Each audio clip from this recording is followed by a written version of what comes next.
नमस्कार दोस्तों, मैं हूं अक्षय और आप देख रहे हैं नेशनल संवाद। आज मैं लखनऊ के जनपद मार्केट दारुल सफ़ा पे मौजूद हूं और यहां पर जिस तरीके से अभी हाल ही में 5 राज्यों में चुनाव, आज तेलंगाना में चुनाव संपन्न हुआ है और वहां पर जिस तरीके से प्रधानमंत्री नरेंद्र मोदी और राहुल गांधी जी एक दूसरे के ऊपर हमलावर हुए और आमने सामने दिखे, इस विषय पर हमारे साथ बातचीत करने के लिए मौजूद हैं। आइए जानते हैं, क्या नाम है सर आपका? राजू सिंह नाम है हमारा। प्रधानमंत्री नरेंद्र मोदी ने राहुल गांधी को मूर्खों का सरदार कह दिया। कहाँ तक एक संसदीय असंसदीय भाषा को आप स्वीकार करते हैं लोकतंत्र में? नहीं, देखिए, चाहे वो राहुल गांधी के द्वारा बोला गया शब्द हो, चाहे वो मोदी जी के द्वारा बोला गया शब्द हो, ये सब गैर जिम्मेदार और गैर मर्यादित शब्द हैं।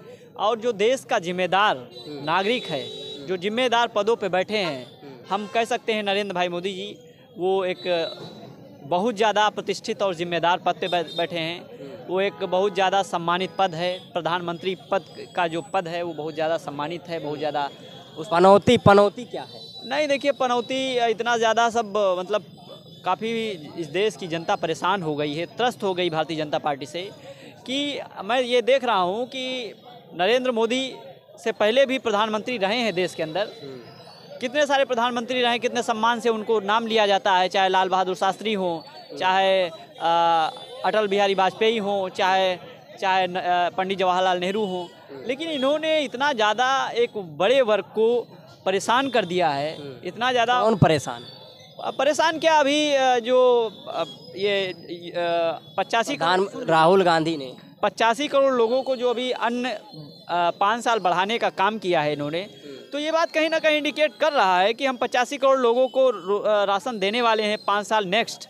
तो इससे हमारे देश की जो स्थिति है, दशा है, वो कहीं ना कहीं इस बात को इंडिकेट करती है, कहीं दयनीय है। क्योंकि जो डॉक्टर मनमोहन सिंह हुआ करते थे तो यही आंकड़ा 40 करोड़ हुआ करता था, 35 करोड़ हुआ करता था।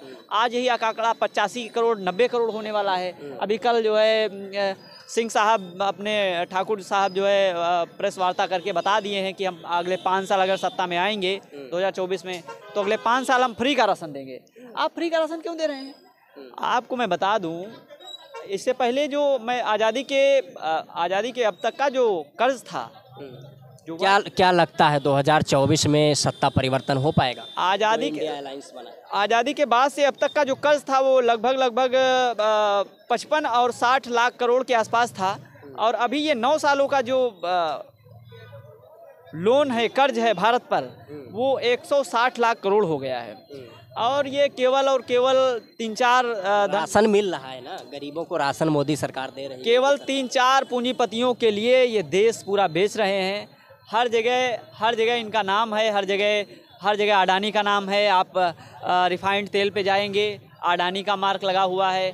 ट्रेनों के डिब्बे हैं, उसमें अडानी का नाम लिखा है। ट्रेन के जो इंजन है उस पर अडानी का नाम लिखा है। एयरवेज़ हैं, जो एयरपोर्ट हैं, वो सब अडानी के हैं। जो बंदरगाह है वो सब अडानी के हैं। मतलब ऐसा क्या है? मतलब आप एक तरफ कहते हैं हम फकीर परंपरा से हैं। अरे फकीर परंपरा से तो कबीर भी हुआ करते थे। राहुल गांधी ने कहा तो कि देश के प्रधानमंत्री पनौती हैं, इंडिया वर्ल्ड कप इसलिए हार गई क्योंकि देश के पीएम पनौती हैं। नहीं, देखिए, मैं एक जिम्मेदार नागरिक हूँ देश का, और मैं ऐसे शब्दों का प्रयोग ना करता हूँ, ना किसी को करने की सलाह देता हूँ। ये देखिए, क्रिकेट है, मैच है, और ये मैच हार जीत लगी रहती है। 2 लोग मैदान में उतरते हैं तो वो कहीं ना कहीं एक तो जीतेगा, एक हारेगा। लेकिन जो एक क्या लगता है 5 राज्यों के चुनावी नतीजे क्या रहेंगे? देखिए, 5 राज्यों के जो चुनावी नतीजे हैं उसमें से 3 राज्य भारतीय राष्ट्रीय कांग्रेस को मिलने वाले हैं, तय हैं। कौन कौन से? उसमें हम बात कर सकते हैं राजस्थान की, मध्य प्रदेश की और तेलंगाना की। ये 3 राज्यों में तो बिल्कुल सरकार बनना है, इसमें कोई 2 राय नहीं है। बाकी जो 2 राज्य हैं उनमें कहीं ना कहीं गठबंधन अलायंस से सरकार बनाएगी। ये परिवर्तन की दिशा में हम काम आगे कर रहे हैं। मेरा आखिरी सवाल, 2024 में क्या परिवर्तन होगा? परिवर्तन संभव है? देखिए, ये जो चुनाव है ना, ये कहते हैं कि ये प्री एग्जामिनेशन है। जैसे एक IAS को क्वालिफाई करने के लिए प्री मेंस इंटरव्यू होता है, तो मान लीजिए भारतीय जनता ये 2024 के चुनाव में ये प्री इलेक्शन चल रहा है। ये एक ज़मीन है और यहीं से तय होंगे आने वाले समय में। और मैं कहना चाहता हूं कि अगर आपके पास बेहतर नीतियां नहीं हैं, आप देश को बेच करके, चाहे नीरव मोदी हों, चाहे विजय माल्या हों, चाहे अपने अडानी जी हों, और भी मेहुल चोकसी हों, मतलब आपने इतना सा अभी आज का लेटेस्ट का हम देख रहे हैं कि केवल और केवल 9 साल में नरेंद्र मोदी जी ने 25 लाख करोड़ रुपए कर्ज माफ़ किया है। केवल कर्ज माफ़ किया, सब्सिडी की मैं बात नहीं कर रहा हूँ, कर्ज माफ़ किया 25 लाख करोड़। ये 9 साल की बात है, ये आंकड़े हैं। अभी आरबीआई के गवर्नर साहब ने इसको जारी किया है। ये दुर्भाग्यपूर्ण है देश के लिए और देश की अर्थव्यवस्था के लिए। आज मैं समाजशास्त्र का विद्यार्थी हूँ, इसलिए मैं कह सकता हूँ कि आज जो एक राजा होता है, मैं कभी सुना करता था कि जिस देश का राजा बेहतर होता है, जिस देश की नीतियाँ बेहतर हुआ करती हैं, वो उस देश की प्रजा बहुत संपन्न होती, खुशहाल होती है, उस देश के परिवारों की स्थितियां बेहतर होती, संबंध बहुत मधुर होते हैं। लेकिन कहीं ना कहीं आज परिवारों में जाएंगे, इतना विघटन है, संबंध एकदम टूट के खराब हो गए हैं। भाई भाई को नहीं पहचानता है, बाप बेटे को नहीं पहचानता।